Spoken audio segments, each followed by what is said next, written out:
বিশ্বনাথপুর সামাজিক সংগঠনের আনুষ্ঠানিক যাত্রা শুরু।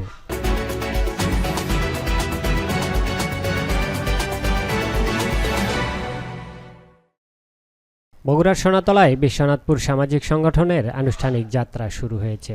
শুক্রবার বিকেলে সোনাতলা উপজেলার সদর ইউনিয়নের বিশ্বনাথপুর গ্রামে বিশ্বনাথপুর সরকারি প্রাথমিক বিদ্যালয় মাঠে বৃক্ষরোপণ কর্মসূচির মাধ্যমে আনুষ্ঠানিকভাবে যাত্রা শুরু করল সামাজিক এই সংগঠনটি।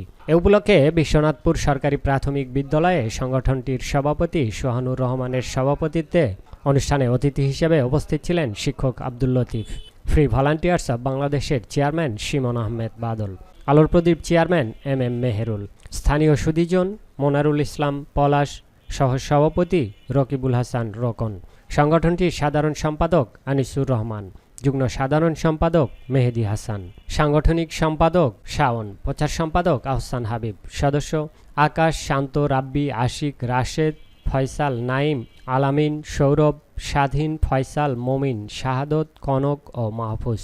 অনুষ্ঠান সঞ্চালন করেন আব্দুস সাত্তার। সকলের জন্য দেশপ্রেম জাগ্রত করা, ইতিবাচক কাজে উদ্বুদ্ধ করা, পরিবেশ উন্নয়নে কাজ করা, দরিদ্র মেধাবী শিক্ষার্থীদের সহযোগিতা ও উৎসাহ প্রদান, নিরক্ষরতা দূরীকরণ অভিযান, প্রাকৃতিক দুর্যোগে ক্ষতিগ্রস্ত মানুষের পাশে সহায়ক ভূমিকায় অবতীর্ণ হওয়া, মাদক, জুয়া ও সামাজিক অবক্ষয় রোধে সামাজিক আন্দোলন, স্বেচ্ছায় রক্তদান, বিষমুক্ত খাদ্য উৎপাদনে কৃষকদের সচেতন করা, চিকিৎসা সেবা বঞ্চিত দরিদ্র জনগোষ্ঠীর চিকিৎসা সেবায় সহায়তা করা সহ সুস্থ সমাজ বিনির্মাণে ইতিবাচক সকল কাজে অংশগ্রহণের লক্ষ্য নিয়ে সংগঠনটি যাত্রা শুরু করল। গ্রামবাসীর মধ্যে চারা বিতরণ ও সাংস্কৃতিক অনুষ্ঠানের মধ্য দিয়ে অনুষ্ঠানের সমাপ্তি হয়। বগুড়া বার্তা ডেস্ক রিপোর্ট।